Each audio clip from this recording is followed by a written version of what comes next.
बिस्मिल्लाहिर्रहमानिर्रहीम। अस्सलाम वालेकुम। प्रोग्राम इकोनॉमी इन फोकस में आपको कहते हैं खुश आमदीद। इसमें होती रही कि सियासी मुफादात और जो हमारी नाकिस फैसले जो कि मुआशी तौर पर लिए गए उसकी वजह से पाकिस्तान को जो है वो बहुत नुकसान भी पहुंचा। लिहाजा प्राइम मिनिस्टर शहबाज शरीफ साहब और उनकी जो मुआशी टीम थी उन्होंने इस चीज़ को महसूस करते हुए कई मुश्किल फैसले लिए जो कि उनके सियासी मुफाद में नहीं थे बल्कि ये कौमी मुफादात में थे। IMF के साथ हमारा 9 माह का जो एग्रीमेंट हुआ, स्टैंड बाय एग्रीमेंट प्रोग्राम हुआ, इसके साथ साथ हमने देखा कि इकोनॉमी रिकवरी प्लान बनाया गया जो SIFC एक वन विंडो दिया गया है। इसके साथ साथ हमने ये देखा आर्मी चीफ साहब जो है उनका ताउन भी इस सिचुएशन में काफ़ी हिमायत हमें नज़र आई है और प्राइम मिनिस्टर साहब ने तो ये तक कहा कि ये तमाम विजन जो है मईशत की बहाली का ये आर्मी चीफ साहब का ही है। बहरहाल इकोनॉमी सस्टेनेबिलिटी की तरफ ये पहला कदम नजर आ रहा है और इसके साथ हम देख रहे हैं कि जो प्रोडक्टिव इकोनॉमी पॉलिसी है ये कंटिन्यूटी के साथ जरूर चलनी चाहिए ताकि इसके समरात हमें 5 से 10 सालों में नजर आए। नाज़रीन, इस वक्त जो है मुआशी बहाली और खुद मुख्तारी जो है वतन अजीज का जो है एक असल हदफ भी है और इसी वजह से हमने देखा है कि मौजूदा हुकूमत ने और अस्करी क़यादत ने मिलकर जो है वो CPEC को अगले मरहले तक पहुँचाया है और यकीनन पाकिस्तान और चाइना के लिए जो CPEC है वो कई दहाइयों पर महीत एक करीबी कह लें और मजबूत ताल्लुकात कह लें इसका मजर नज़र आता है। इस वक्त इसके क्या साइड सामने होंगे, बेहतर जो इकॉनमी है पाकिस्तान की मुआशी उसको लेकर क्या एक अपॉर्चुनिटीज़ हमें नज़र आएंगी और पाकिस्तान ख़ास तौर पे इसके लिए क्या ये गेम चेंजर साबित होगा, इसी पर बात करेंगे। मोजिस पैनल का तारुफ करा दूँ, स्टूडियो में मेरे साथ मौजूद हैं इस वक्त डॉक्टर ताहिर मुमताज़ अवान साहब, आप चाइना एक्सपर्ट भी हैं, साथ साथ आप इकोनॉमिस्ट भी हैं। हमें हसन दाऊद भट्ट साहब ने ज्वाइन किया है, आप भी इकोनॉमिस्ट हैं, बहुत शुक्रिया सर। और कराची स्टेशन से हमें मज़हर नकवी साहब जो कि इकोनॉमिस्ट भी हैं, फाइनेंस जर्नलिस्ट भी हैं और CPEC एक्सपर्ट भी हैं, ज्वाइन किया, बहुत शुक्रिया मज़हर साहब। सर आपसे शुरू करती हूँ। ताहिर साहब, थोड़ा सा मैं बैकग्राउंड पे जाना चाहूँगी कि आज तक पाकिस्तान में क्यों इतने वसाइल होने के बाद, इतनी रिसोर्सेज होने के बाद, जोग्राफियाई तौर पे इतनी अहमियत होने के बाद हम उस तरह की मुआशी पॉलिसी नहीं बना सके जिसके समरात आज हमें मिलते हैं? थैंक यू वेरी मच जी।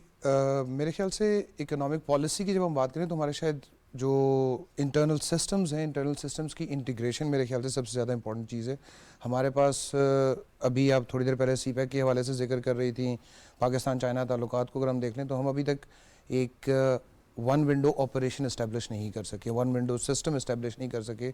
हमने CPEC सेक्रेटेरिएट को देखा, CPEC अथॉरिटी बनी, दोबारा से टूटी, फिर से बनी, तो वो इंटीग्रेशन जब तक उन सिस्टम्स की नहीं होगी, हम अभी क्योंकि चाइना के साथ काफ़ी क्लोज हमारे ताल्लुकात है पिछले एक लंबे अरसे से, तो हम हमेशा ये कहते हैं कि जी एक गेम चेंजर साबित हो रहा है CPEC, फिर उसके बाद एक फ्लैगशिप प्रोजेक्ट है बेल्ट एंड रोड इनिशिएटिव। इन सब बातों के साथ साथ हम ये ज़रूर देखते हैं कि हम कहीं ना कहीं फैसिलिटेशन की कमी है। इस वक्त अगर देखा जाए तो तकरीबन 40 के करीब हमारे पास ऐसे इजाज़तनामे कह सकते हैं हम या ऐसे NOCs हैं जो चाहिए होते हैं एक बिज़नेस स्टार्ट करने के लिए, एक बिज़नेस स्टैब्लिश करने के लिए।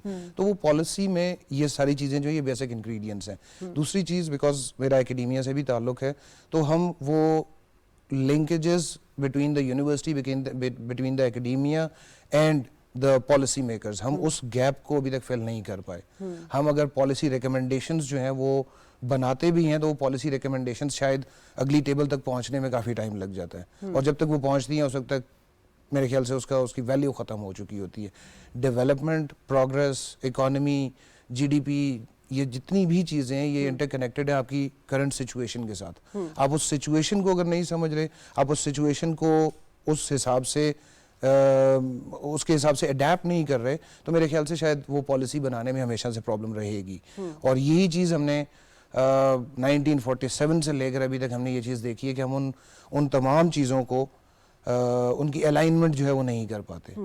तो सबसे पहले तो ये जो integration of departments, integration of activities, integration of policies है, इसकी हमें बेसिक लेवल पे सबसे ज़्यादा ज़रूरत इस चीज़ की है। उसके बाद हम इससे आगे चल सकते हैं। ठीक है, तो हसन साहब बात वही आ जाती है कि दुनिया को अगर हम देखें तो इस वक्त वो मल्टीपोलर की तरफ जा रही है अपने अपने मुफादात पे, और हम तो बचपन से ही सुनते आ रहे हैं कि जी इस वक्त जो है वो जंगें जो है वो इक़्तिसादी तौर पर लड़ी जाएंगी। तो पाकिस्तान का मुआशी मुस्तकबिल क्यों महफूज नहीं किया गया, आप क्या समझते हैं? आई थिंक कुछ कॉन्टेक्स्ट को हमें रियलाइज़ करने की ज़रूरत है और आगे जिस तरह हम जा रहे हैं और जिस तरह ग्लोबल इकोनॉमी इंटरलिंक्ड हो रही है बल्कि इंटरडिपेंडेंट भी हो रही है, उसके अंदर दो तीन चीज़ों को पाकिस्तान में और पाकिस्तान की डिसीजन मेकिंग जिसमें हम सब स्टेक होल्डर के एस्पेक्ट में इन्वॉल्व होते हैं। आई थिंक तीन चीज़ें हैं, एक तो जोग्राफी है, एक ह्यूमन रिसोर्स है और रीजनल कनेक्टिविटी है। ये तीन चीज़ें अगर आपकी अच्छी हैं और ये अगर आपको स्ट्रेंथन करती हैं through your policy making, through your narrative and also आप उसके इर्द गिर्द तमाम स्टेक होल्डर को इंगेज कर लें, जिस तरह आपने अपने इंट्रोडक्शन में SIFC की बात की, तो आप पाकिस्तान के पास बहुत सारे लो हैंगिंग हैं जिसके अंदर हमारे पास नेचुरल रिसोर्सेज बहुत अच्छे हैं, नेचुरल इंडाउमेंट है, ह्यूमन रिसोर्स का मैंने तस्करा किया। इसके अलावा थ्रू CPEC हमारी रीजनल कनेक्टिविटी भी इम्प्रूव हुई है। अब पिछले कुछ अरसे में जो हमने इसलिए तरक्की नहीं की क्योंकि हम ना बूम एंड बस्ट साइकिल में रहे। हमारी जो कंज्यूमर लेड इकोनॉमी है, हमारी इंपोर्ट बेस्ड जो इकोनॉमी है, उसकी वजह से हम उस तरह तरक्की नहीं कर सके जिस तरह हमें करनी चाहिए थी। अब उसके लिए बहुत ज़रूरी है और मैं आपके प्रोग्राम के ऑनसेट पे ही अपने 3 रिकमेंडेशन दे देता हूँ। पहला तो ये कि हमें बहुत ज़रूरी है तमाम स्टेक होल्डर्स को, की स्टेक होल्डर को, कि हम चार्टर ऑफ इकोनॉमी कर लें। आप पॉलिटिक्स, आप अदर डिस्कशन को साइड लाइन पर रखते हुए इकोनॉमी पे चार्टर करते हुए आप आगे की तरह, क्योंकि आपने दो चीज़ें, और अगर आपने रिसेंट जो सेंसस है उसके भी रिकॉर्ड देखे होंगे तो 244 मिलियन आपकी आबादी हो चुकी है, जो कि अब तो बल्कि मिलियन में ही बात नहीं करनी चाहिए, 1/4 बिलियन हो चुकी है। इसके लिए आपको तकरीबन 1.4 मिलियन की जॉब्स क्रिएट करनी है हर साल और 2050 तक आपको 3 मिलियन जॉब्स क्रिएट करनी। वो उसी सूरत में हो सकती है कि आपके मुल्क में इन्वेस्टमेंट आए, आपके मुल्क में इंडस्ट्री लगे और आपके मुल्क के अंदर सस्टेनेबल प्रोग्रेशन हो टूवर्ड्स एन इकोनॉमी जो कि एक्सपोर्ट लेड भी हो सके, both supported by import substitution but export led also. तो आई थिंक ये थोड़े से चैलेंजेस हैं। मैं ये समझता हूँ कि अगर आप पॉलिटिकल स्टेबिलिटी ले आएँ, कंटिन्यूटी ऑफ पॉलिसी ले आएँ और चार्टर ऑफ इकोनॉमी कर लें, आप इन तमाम चीज़ों को विद इन 5 ईयर्स अचीव कर सकते हैं। और यकीनन जब प्राइम मिनिस्टर शहबाज शरीफ अपोजिशन लीडर थे तो चार्टर ऑफ इकोनॉमी की बात वो उस वक्त से करते आ रहे हैं। बहरहाल इन 15 माह में हमने देखा कि उन्होंने बहुत ही ज़्यादा कम वक्त में जो है काफ़ी स्ट्रगल की है और मईशत को बहरहाल किसी हद तक जो है वो ट्रैक पे लाने की कोशिश की गई है। मंजर साहब, सवाल यहाँ पर ये पैदा होता है कि मुआशी फैसलों में जो ताख़ीर है, यकीनन इसका नुकसान हम सबको नज़र आ रहा है। अब पाकिस्तान की तारीख में पहली दफ़ा हुआ कि कौमी सलामती के कमेटी में मईशत के ऊपर जो है वो कंसर्न शो किया गया, उस पर पॉलिसीज़ वाजे की गई। अब मसला यही है कि चलें ठीक है, हमें पता चल गया मर्ज़ क्या है, उसका इलाज क्या है, लेकिन बात मेरे गैस भी कर चुके हैं कि कहाँ कहाँ मसाइल हैं। वजह यही है कि अमल दरामद, एग्जीक्यूशन, ये सब क्यों नहीं हो पाता है?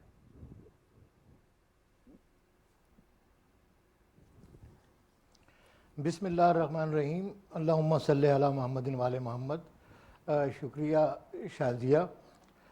अभी आपने ये जो बात की और उससे पहले आपने जो इंट्रो में पूरा एक नक्शा बताया पाकिस्तान की इकोनॉमी का और IMF से माहदे का और CPEC के हवाले से आपने बात की और आपने कहा कि दहाइयों से ये प्रोग्राम जारी है, तो बेशक ये इसी तरह से है। तो इस पे भी मैं थोड़ी सी बात कर लेता हूँ। और अभी हसाम साहब ने भी ये अभी चार्टर ऑफ इकोनॉमी की बात की, जो कि इस वक्त आपने तो ये कई प्रोग्रामों में इस तरह की बात की है, इससे पहले भी कई प्रोग्राम हुए हैं कि अगर ये सारे स्टेक होल्डर बैठ के बात करके जितने भी हैं तो सिर्फ पाकिस्तान की इकोनॉमी को फोकस करें। अब पाकिस्तान की इकोनॉमी के लिए, पाकिस्तान के लिए क्या क्या मसाइल हैं हम सबको पता है और इन तमाम मसाइल का हल इस वक्त, एक तो चार्टर ऑफ इकोनॉमी तो आपने कह दिया बहुत सही है, बिल्कुल ठीक है, लेकिन आप हमारा गेम चेंजर आप हमेशा से कहते आए हैं। मैं कहता आ रहा हूँ कि CPEC हमारी लाइफ लाइन है। इस वक्त हमारे पास कोई सूरत नहीं है सवाए CPEC के जिससे हम अपनी इकोनॉमी स्टेबल कर सकें, हम अपनी पॉवर्टी ख़त्म कर सकें। ये एक इतना बड़ा और अमेजिंग प्रोग्राम है प्रेसिडेंट शी जिनपिंग का कि उसको आप देखते रहे। इस साल मैं इसमें भी कंफ्यूज होता हूँ, पूरी कौम कंफ्यूज होती है कि हम 10वीं सालगिरह मना रहे हैं, जबकि 2015 में इसका एग्रीमेंट साइन हुआ था 20 अप्रैल को मियां नवाज शरीफ और प्रेसिडेंट शी जिनपिंग ने ये एग्रीमेंट 2015-20 में साइन किया था। तो उस हिसाब से हमारा नवा साल शुरू हो चुका है, 8 साल मुकम्मल हो चुके हैं। और अगर हम 2 साल पीछे जाएं 2013 में, तो ये 2013 में प्रेसिडेंट आसिफ जरदारी के दौर में प्रेसिडेंट आसिफ जरदारी ने और चाइना के प्राइम मिनिस्टर ली ने यहाँ इस पर बात की थी और चार्टर MOU साइन किया था और उसके बाद MOU साइन हो गया था, एग्रीमेंट उससे पहले हो गया था। और आपने दहाइयों की बात की तो ये दहाइयों से भी है। 1964 में चौन लाई आए थे पाकिस्तान, अयूब खान 64 में दिसंबर में चाइना गए थे, चौन लाई फरवरी में पाकिस्तान आए थे।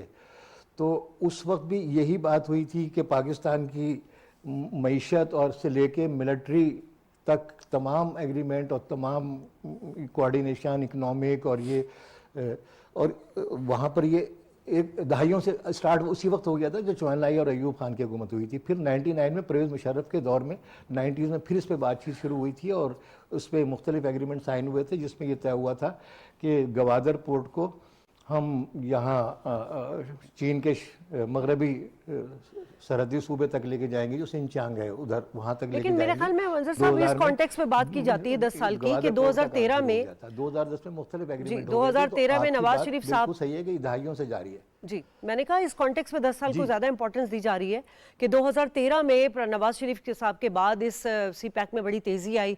फिर हमने देखा कि PTI चेयरमैन उस वक्त जो अपोजिशन लीडर थे उन्होंने उसको मुल्क को एकदम से प्राइम मिनिस्टर जी जो MOU साइन हो गया था 2013 में प्रेसिडेंट जरदारी के दौर में, 2015 में नवाज शरीफ के दौर में एग्रीमेंट साइन हुआ था और वो एग्रीमेंट किस तरह से साइन हुआ था उसको किस तरह रोकने की कोशिश की गई थी कि मैं वही बात कर रही थी। आदमी ने आके हमें यहाँ धरने दिए और इसको आखिरी वक्त तक आप ये देख लें कि इसमें पीपल्स पार्टी ने भी काम किया है, अयूब खान ने भी काम किया है, परवेज मुशर्रफ ने भी काम किया है और नवाज शरीफ ने नेशनल प्रोजेक्ट है सर, ये इसमें तो सबकी कंट्रीब्यूशन है, बिल्कुल है। मगर आप एक चीज नोट कर लें कि जिन्होंने धरने दिए उनका कोई कंट्रीब्यूशन नहीं था, बिल्कुल नहीं है उनका। मैं इसी पर आ रही हूँ, ताहिर साहब से मैं सवाल कर लूँ। ताहिर साहब, बात वही आ जाती है कि हमने देखा कि ये 10 साल का जो वक्त था जो गुजरा है वो बहुत अहमियत था का हामिल था CPEC के हवाले से।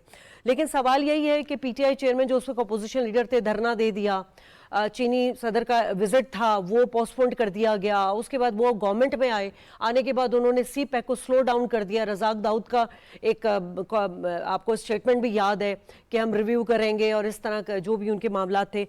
लेकिन बात वही है कि नवाज शरीफ साहब जब इस हुकूमत में शहबाज शरीफ साहब जब हुकूमत में आए तो उन्होंने इस तरह के गैर मकबूल फैसले किए। उनको पता था कि ये इसकी सियासी कीमत चुकानी पड़ेगी, लेकिन फिर भी उन्होंने मुल्क की बेहतरी के लिए, मईशत की बेहतरी के लिए गैर मकबूल फैसले किए और यकीनन इसके पीछे उनकी वही नीयत है कि मुल्क किसी भी तरह स्टेबल हो जाए। ये 10 साल में कितना नुकसान हुआ? देखिए जी, स्टेबिलिटी की अभी आपने बात की तो मेरे ख्याल से स्टेबिलिटी चाहे वो शहबाज शरीफ साहब की गवर्नमेंट है, चाहे वो नवाज शरीफ साहब की गवर्नमेंट है या जरदारी साहब की गवर्नमेंट है या इमरान खान की गवर्नमेंट है, मेरे ख्याल से स्टेबिलिटी जो है वो आपने भी अभी कहा कि कॉमन इशू है और इस स्टेबिलिटी के इशू को हम शायद ज़्यादा इंपॉर्टेंस दें तो मेरे ख्याल से ज़्यादा बेहतर है। आपने जहाँ तक नुकसान की बात की है तो एक बहुत छोटी सी जो बात अभी हुई भी है कि एक बहुत छोटी सी मिसाल है कि अगर आप एक फैक्ट्री को, चलती हुई फैक्ट्री को आप रोकेंगे तो दोबारा से उसको ऑपरेशनलाइज करने में इट विल टेक मंथ्स। तो अगर हम किसी एक चलते हुए प्रोजेक्ट को चाहे रिव्यू की खातिर चाहे किसी और मकसद से हम अगर उस प्रोजेक्ट को बंद करके और फिर कहें फिर हम रिव्यू करेंगे तो व्हाई नॉट पीरियोडिक रिव्यू, हम उसको साथ साथ रिव्यू करते रहे, साथ साथ देखते रहे जो जो हमारी प्रॉब्लम्स आई हैं, जो जो इश्यूज आए हैं उन इश्यूज को हम रिजॉल्व करने की कोशिश करें, जिसको हम काइंड ऑफ लाइक यूनिफॉर्म किस्म की एक मैकेनिज्म हमारा बन जाए और उसी मैकेनिज्म पे चला रहा है। दूसरी तरफ अगर इसके नुकसानात की बात की जाए तो हम यही जहाँ पे आज हम 10 साल में खड़े हैं शायद हम 5 साल में यहाँ पे खड़े हो सकते थे। हमारे पास नेचुरल कैलेमिटी ज़रूर आई, कोविड की वजह से नुकसान हुए, हमारी अच्छी जो रोडें थी वो बन के और लैंडस्लाइडिंग में बह भी गई, नुकसान हुए, हमारे सैलाब आया, बहुत से और नुकसानात हुए। लेकिन हमने फिर भी उस पेस के साथ, जिस पेस के साथ 2013 में स्टार्ट लिया था उसके साथ हम अगर चलते तो शायद यही जो आज हम खड़े हुए हैं ये हम कहीं 2020 में या 2019 में हम यहाँ पे खड़े होते कोविड होने के बावजूद भी। और अब हम जब सेकंड फेज की तरफ जा रहे हैं हम उस नुकसान को बजाय इसके, ये मेरी अगेन एक पर्सनल राय है कि उस नुकसान के बारे में कम सोचा जाए और हम सेकंड फेज के बारे में थोड़ा सा ज्यादा सोचें जिसमें ज्यादा कंसर्न हमारा पीपल टू पीपल है, ज्यादा कंसर्न हमारा टैलेंट डेवलपमेंट की तरफ है। ठीक है, ना कि हम उसी नुकसान के ऊपर कि जी हमने 10 साल में कुछ नहीं किया, स्लो डाउन हो गया, हम उस चीज़ की थोड़ा सा इंपॉर्टेंस ज़्यादा दे जो चीज़ हमारे सामने है, क्योंकि वो अफेक्ट शायद कम हो जाएगा अगर हम अभी अपनी प्रोसेस को, अपने उस प्रोग्रेस को बेहतर करने की कोशिश करेंगे। हसन साहब, हमने देखा था कि पिछली हुकूमत जो पीटीआई की थी उसमें आईएमएफ के साथ एक डील हुई, फिर उसकी मुआहदा शिकनी की गई, उसके आफ्टर शॉक्स हम अभी तक भुगतते रहे अनटिल अनलेस जब तक हमारा एग्रीमेंट नहीं हो गया। और हम एक बड़े सख्त ऑब्जर्वेशन में इस वक्त रखा गया है। पाकिस्तान की इस वक्त आपको पॉलिटिकल सिचुएशन भी पता है।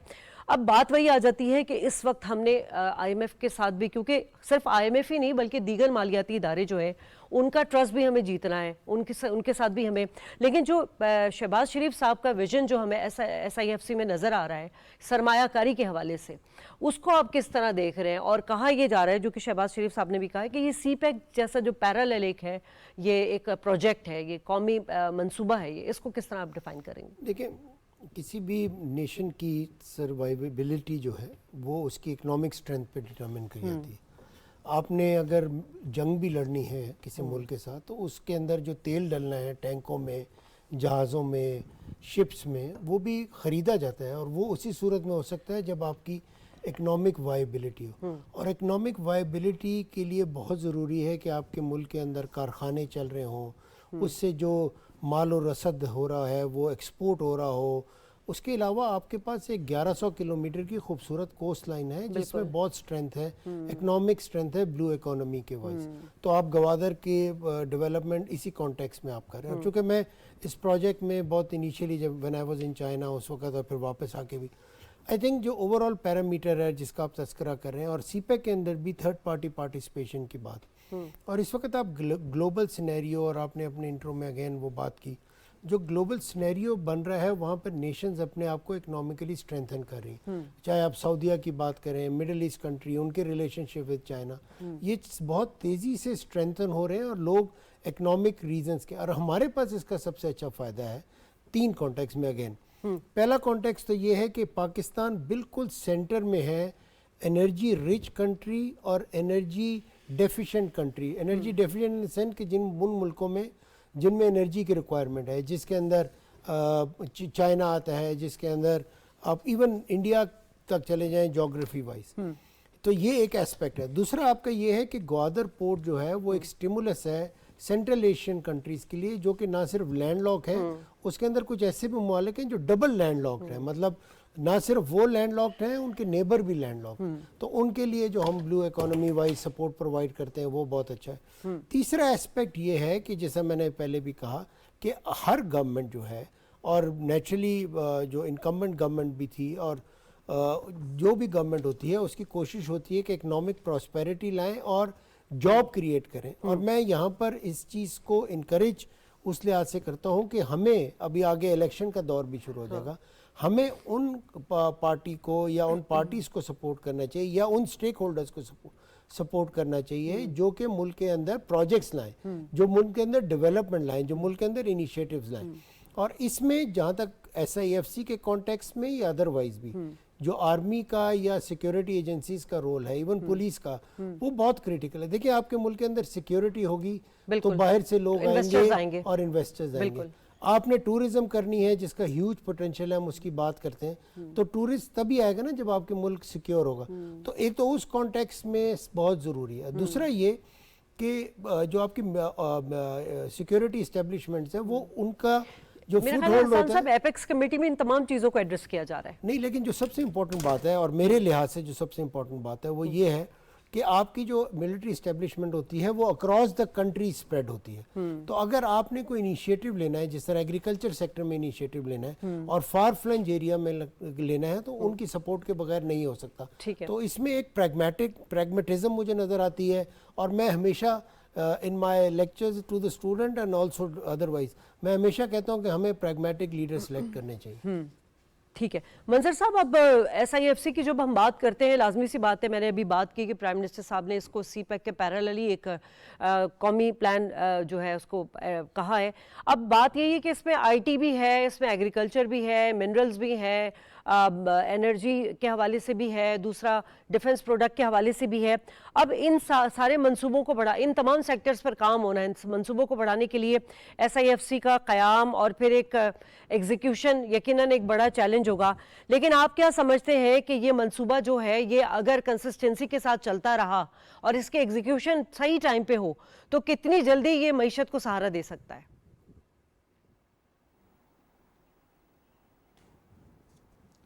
देखिए, मंसूबा तो बहुत अच्छा है, बशर्ते कि नीयत के साथ काम भी किया जाए। जो हमारा अब तक का ट्रैक रिकॉर्ड है तमाम सियासी हुकूमतों का, कि हमने मंसूबे तो बना लेते हैं मगर उन पे इम्प्लीमेंट कितना होता है, ऐलान तो कर देते हैं। अभी आप देखें कितनी मिनिस्ट्रियाँ आपकी बनी हुई हैं और वो किस किस मिनिस्ट्री में कितना काम हो रहा है। अगर तमाम कंसिस्टेंसी के साथ अगर हम CPEC की तरफ ही चले जाएं। सर मैं वही बात अगेन करूंगी कि एपेक्स कमेटी इसी वजह से बनी है कि अगर इसमें जो भी सरमायाकारी में हर्डल्स हैं, ब्यूरोक्रेसी के मामलात हैं, इन तमाम चीजों को एड्रेस किया जा रहा है। जी आप दुरुस्त कह रही हैं। हम 80 से देखते आ रहे हैं कमेटियां बनती हैं और जिस काम को लटकाना हो उसके लिए कमेटी बना दी जाती है। आज तक जितनी भी कमेटियां बनी हैं उन्होंने काम लटकाए हैं, काम होते नहीं हैं। कमेटियां बस ये सारी ये भी सियासी सतह पे बनाई जाती हैं सारी कमेटियां। तो इनके रिजल्ट इससे पहले आप 80s में देख लें, फ़ख्र इमाम की दौर से देख लें कितनी कमेटियां बनती चली आई। मंजर साहब थोड़ा ऑप्टिमिस्टिक होकर हमें सोचना चाहिए। वजह ये कि 15 के माह के कम अरसे में अगर प्राइम मिनिस्टर जी, मैंने कहा कि थोड़ा ऑप्टिमिस्टिक होकर सोचें कि 15 माह के कम अरसे में जो मईशत का हाल था, जो पाकिस्तान आइसोलेट हुआ था, जिसकी डिप्लोमेसी सिफर हुई थी, आप अब इन तमाम चीजों को देखते हुए 15 माह में इस हुकूमत को, शहबाज शरीफ साहब की हुकूमत को क्रेडिट जाता है। बहरहाल सलाम पेश करता हूँ। अगर ये 15 माह ना आते तो हम पता नहीं इस वक्त शायद हमारा वजूद होता भी या ना होता।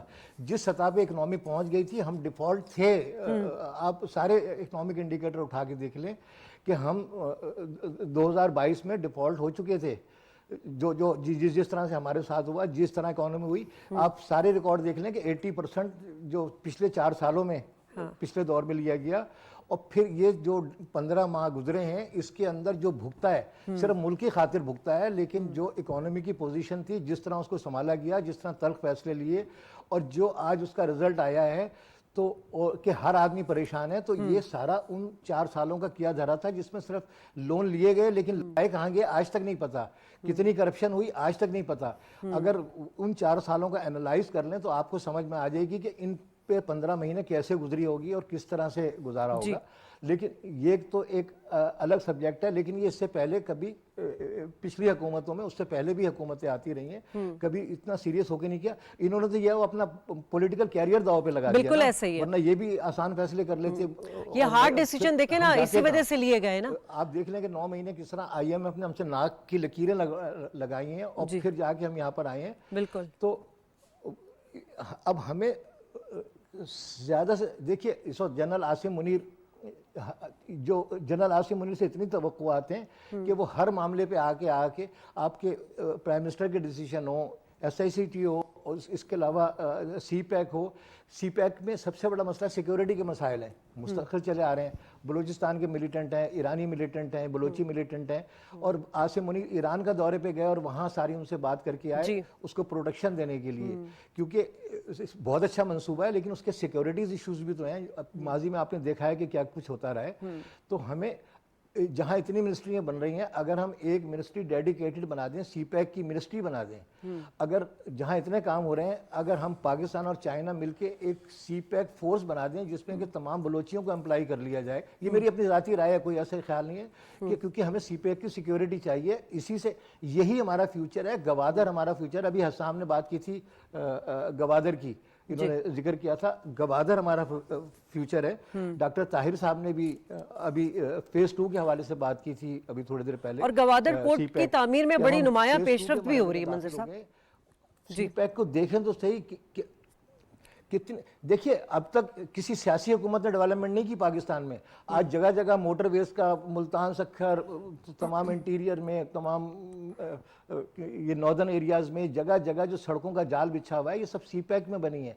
जो ऑरेंज ट्रेन चल रही है सीपैक में बनी है। सखर मुल्तान 14 एनर्जी प्रोजेक्ट बने हैं। अभी कल चाइना के कौंसल जनरल इन कराची यांग युनतोंग ने एक बड़ी भरपूर प्रेस कॉन्फ्रेंस की है और उन्होंने बड़ी तवील प्रेस कॉन्फ्रेंस की है। तमाम डिटेल से उन्होंने बताया है कि अब तक 25.4 बिलियन डायरेक्ट इन्वेस्टमेंट पाकिस्तान में आ चुकी है।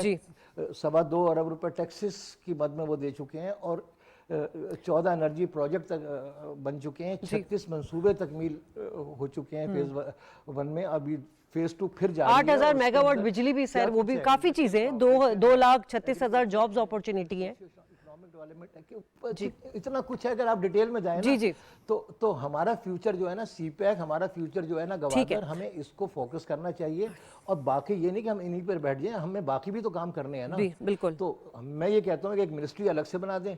एक सर मुआशी बहाली के अहदाफ में सिर्फ सीपैक बहुत अच्छा प्रोजेक्ट है, लेकिन जो अभी SIFC है उसको भी हमें थोड़ा देखना चाहिए कि उसमें जो बैरूनी सरमायाकारी है, FDI है, वो बड़ा इंपॉर्टेंट हमारी इकोनॉमी में किरदार अदा करता है। हमारा सीपैक तो बिल्कुल आपने बिल्कुल दुरुस्त कहा। मैं उसकी कोई मुखालफत नहीं कर रहा। मैं ये कह रहा हूँ कि ये बहुत अच्छा प्रोजेक्ट है जो प्राइम मिनिस्टर ने लॉन्च किया है। लेकिन और ठीक है, कमेटी ने बना दी है। अल्लाह करे कि माजी में तो काम नहीं हुए, लेकिन 15 महीने में तो बहुत कुछ सेक्रीफाइस करके काम हुए। ठीक है, तो ताहिर साहब अब ये जो हम तो ऑप्टिमिस्टिक है। ठीक है मंजर साहब, अब ये जो ज़राई इनकलाब है, यकीनन हम एक एग्रीकल्चर कंट्री होने के बावजूद खुद कफील नहीं रहा है। ये भी हमारी मिस हैंडलिंग कह लें, हमारी सलाहियतें नहीं थी कि हमने उससे इस्तेफादा नहीं लिया। अब ज़राई इनकलाब भी एक अच्छा प्रोजेक्ट है और यकीनन जो SIFC में 5 जो उसमें एजेंडा है उसमें शामिल है। ये जो मिनरल्स पे, अब मिनरल समिट पाकिस्तान की तारीख में पहली दफ़ा हुई, डस्ट टू डेवलपमेंट तरक्की में क्या रोल अदा करेगा? बहुत सी मेरे ख्याल से एग्रीकल्चर की आपने बात की, माइनिंग की बात की, और शोबे जो SIFC की भी हम बात कर रहे थे जिसमें हमारे पास लाइव स्टॉक है, IT है, एनर्जी है, इस पर बात हो रही है। तो ये कोई नए एरियाज़ नहीं है मेरे ख्याल से। ये वही एरियाज़ हैं जो हमने 10 साल पहले या 15 साल पहले या आज से 20 साल पहले आइडेंटिफाई किए थे। एग्रीकल्चर के साथ साथ माइनिंग हमारा एक ऐसा स्ट्रॉन्ग एरिया है जो जिससे हम फ़ायदा उठा सकते हैं। तो अब ये इन चीज़ों पे मज़ीद काम करना, नंबर क्रंचिंग के बाद अब हम थोड़ा सा इश्यूज़ की तरफ अगर आएँ, अब हम ये देखें कि इस माइनिंग के सेक्टर से कैसे फ़ायदा उठाएं। इस एग्रीकल्चर के सेक्टर में अभी सीपैक के अंडर ही रेड चिली प्रोजेक्ट हमारे पास है, फिर लाइव स्टॉक में हमारे पास बहुत से प्रोजेक्ट्स जो हैं लाइव स्टॉक के स्टार्ट हुए हैं सीपैक के अंडर। तो उसी तरह की कोऑपरेशन इस SIFC में भी होगी। कहते हैं कि अगर जो मिडल ईस्ट के जितने कंट्रीज इस SIFC में शामिल है, अगर वो सारे शामिल हो जाएं तो सीपैक से कोई तकरीबन $28 बिलियन ज़्यादा इसकी वर्थ होगी। अब वर्थ तो हम गिनवा रहे हैं, लेकिन उसमें अगेन हमारा रोल भी है। सिक्योरिटी की हमने बात की, सिक्योरिटी इश्यूज पाकिस्तान में हैं, लेकिन इसका मतलब ये नहीं कि पूरी दुनिया में शायद काम बैठी हुई है, पूरी दुनिया में खामोशी बैठी है। सिक्योरिटी इश्यूज और भी बहुत से मुल्कों में, हमें उनको तरीके से हैंडल करने की ज़रूरत है। इस तरह से हैंडल करें कि ठीक है हम गवादर से भी ज़्यादा फ़ायदा उठा सके, लेकिन गवादर के अलावा भी पूरा पाकिस्तान हमारे पास है। पंजाब में हमारे ऐसे बहुत से एरियाज़ हैं जहाँ पे हमारे पास, अगर हम एग्रीकल्चर सेक्टर की ही बात अभी करें तो सिट्रस है हमारे पास आम ऐसा है हमारे पास। अभी थोड़ी देर पहले आपके प्रोग्राम की स्टार्ट से पहले मैं एक ट्वीट जो है वो उस पर मेरी नज़र पड़ी थी, जिसमें हमारी राइस की जो प्रोडक्शन है वो सबसे ज़्यादा ख़रीदने वाला अगेन सीपैक के अंडर चाइना ही है। 455 बिलियन के करीब जो है उसकी वो हमारी उसकी पहुंच चुकी है एक्सपोर्ट। इसी तरह से मिनरल्स के सेक्टर में हमारे पास ऐसी मादनियात मौजूद हैं, कोल के रिजर्वॉयर्स पे कंट्रोवर्सीज आई, लेकिन स्टिल कोल से हम फायदा उठा रहे हैं। हमारा मुल्क IT से हमने पिछले कुछ अरसे में देखा कि हमारा बहुत बड़ा एक सेक्टर जो है, बहुत बड़ा एक यूथ जो है हमारी बहुत इससे फ़ायदा उठा रही है। हमारे पास बहुत सी ऐसी कंपनीज बैठी हुई हैं यहाँ पे पाकिस्तान सॉफ्टवेयर एक्सपोर्ट बोर्ड के अंडर, पाशा के अंडर, जो कि पूरी दुनिया को सर्व कर रही हैं। अब इंडिया की हम अक्सर मिसालें दे रहे होते हैं, इंडिया का IT सेक्टर इतना कामयाब है तो उन्होंने किसी न किसी लेवल से, किसी न किसी छोटे लेवल से स्टार्ट लिया, मगर उसको थोड़ा सा एनहांस करने की, IT को थोड़ा सा एनहांस करने की बात करें। एनर्जी में हम इतने ज़्यादा प्रोजेक्ट्स की बात करें जो लग चुके हैं। अब हम थोड़ा सा ट्रांसमिशन सिस्टम की तरफ भी देखें। ट्रांसमिशन सिस्टम में हो सकता है वो लोड उठाने की कैपेसिटी ना हो, तो हम एफडीआई में उन चीज़ों की तरफ भी जा सकते हैं, चाहे वो सीपैक हो, चाहे SIFC हो, चाहे कोई और प्रोजेक्ट हो, कोई और इनिशिएटिव हो। कमेटीज जो बन गई हैं उन्हीं कमेटीज की ही प्रोडक्टिविटी है ये SIFC, और उन कमेटीज की प्रोडक्टिविटी के बाद SIFC आ गया। अब इम्प्लीमेंटेशन जो है वो अगेन एक ऐसा लेवल है जहां से मैंने मेरे ख्याल से अपना पहला कमेंट स्टार्ट किया था कि वो इंटीग्रेशन ऑफ डिपार्टमेंट्स। मेरे ख्याल से थोड़ा सा मैं मदर साहब से डिसएग्री इस तरह से करूंगा कि एक नई मिनिस्ट्री बना देने की बजाय शायद हमें 2 मिनिस्ट्रीज को मर्ज करके ये काम कर देना ज्यादा बेहतर होगा। रिसोर्स यूटिलाइजेशन की तरफ जाएं, ना कि और ज्यादा रिसोर्सेज मांगना शुरू कर दें कि अभी हमें और पैसे चाहिए जी ये मिनिस्ट्री चलाने के लिए।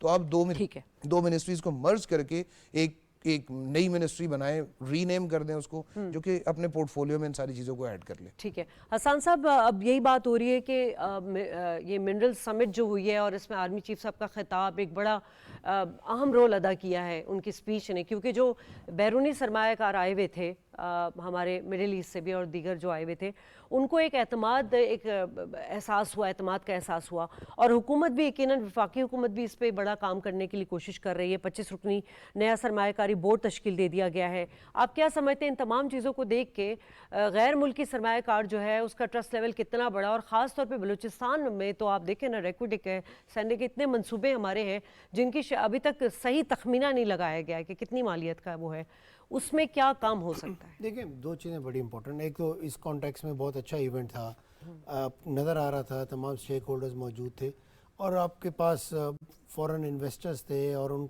ये ऑप्टिक्स वाइज भी बहुत अच्छा था।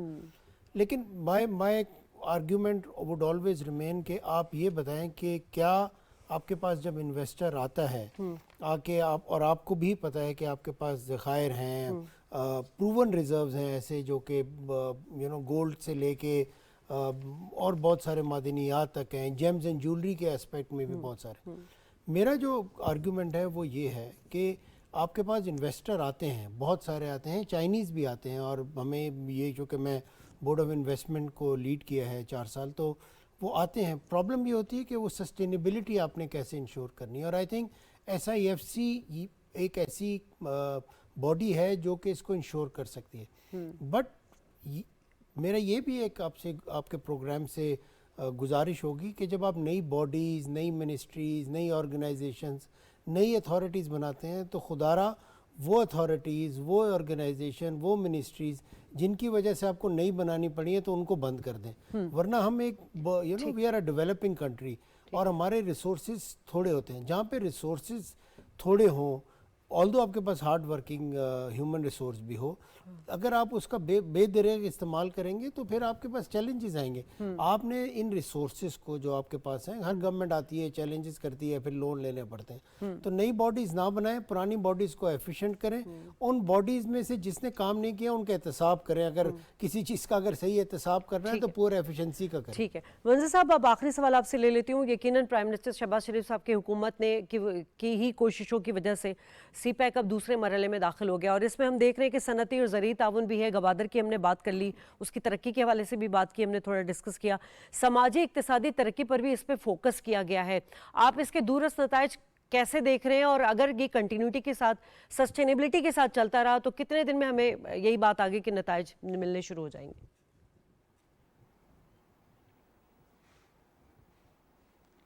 जी, जितनी मेहनत से काम किया जाएगा उतनी ही जल्दी इसके नतायज आएंगे, चाहे वो FIST हो और या कोई दीगर मामला हो। जैसे अभी मैं थोड़ा सा क्लैरिफाई कर दूं, डॉक्टर ताहिर साहब ने अभी मिनरल्स की बात की, एग्रीकल्चर की बात की, और आपने भी बताया कि जी हम माला माल हैं, हमने उस लेकिन रेकोर्डिक के साथ में हमारे साथ क्या हुआ, ऑयल ड्रिलिंग जो हो रही थी 2-3 साल पहले, उसका क्या हुआ।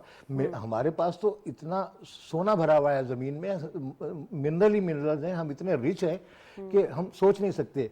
मगर बात वही आ जाती है, अभी जैसे ये हुआ था कि जी उन्होंने कहा कि मिनिस्ट्री बढ़ाने, मैं ये मिनिस्ट्री बढ़ाने की बात नहीं कर रहा, एडिशनल मिनिस्ट्री बनाने की बात नहीं कर रहा, मैं तो कहता हूँ 10 से ज़्यादा मिनिस्ट्री होनी नहीं चाहिए। हमारे पास दर्जनों मिनिस्ट्री हैं, मगर वो क्या काम कर रही हैं, सवाए वसाइल के ज़िया के। सैकड़ों इदारे हैं, वो सरकारी इदारे हैं, काम नहीं कर रहे, आपको नाम भी नहीं पता कि कौन सा इदारा क्या काम कर रहा है। तो अगर हम इन इदारों को बंद करें और गवर्नमेंट का काम सिर्फ पॉलिसी मेकिंग होना चाहिए, और गवर्नमेंट अपनी पॉलिसी मेकिंग करे और सरकारी इदारे खुद ना चलाए, उसे प्राइवेट सेक्टर को प्राइवेटाइज करें और प्राइवेट सेक्टर उसको इदारे चलाए। हुकूमत बैठ के ना स्टील मिल चलाए ना एयरलाइन चलाए, सिर्फ पॉलिसी मेकिंग करे और उसी पैरामीटर में उनको काम करवाए और उतने रेवेन्यू कमाए। ठीक। तो मिनिस्ट्रियाँ कम से कम होनी चाहिए, 10 से कम होनी चाहिए। जी मंजर साहब, मैं सीपैक का आपसे पूछना चाह रही थी, लास्ट कमेंट कर दीजिएगा कि जो दूसरा फेज शुरू हुआ है इसके हमें कितने जल्दी दूरस्थ नताइज मिलेंगे? जी जी, देखिए ये इस अगले ये तो 2-3 साल में भी मिलने शुरू हो जाएंगे जैसे जैसे काम होता जाएगा, लेकिन तकरीबन अगला डिकेड इसी में जाएगा सेकंड फेज में।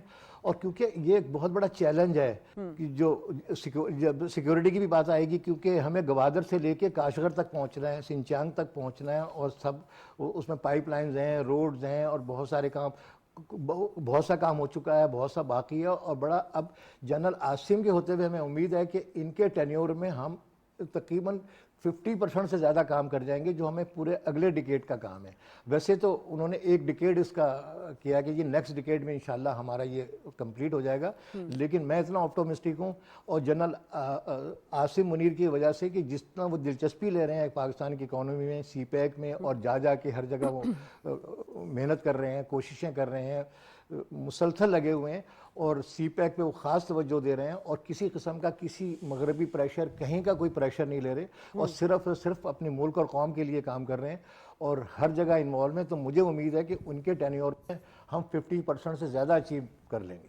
एक छोटे सा जी, आर्गुमेंट जरूर देना जी चाहूँगा। हसन साहब। आई थिंक हमें सबसे ज़्यादा सीपैक के कॉन्टेक्स्ट में बात हो रही तो चाइना से भी सीखना चाहिए। एक तो ये कि हमें जल्दी करने की कोई ज़रूरत नहीं है, हर चीज़ अपने टाइम से और एफर्ट से होती है।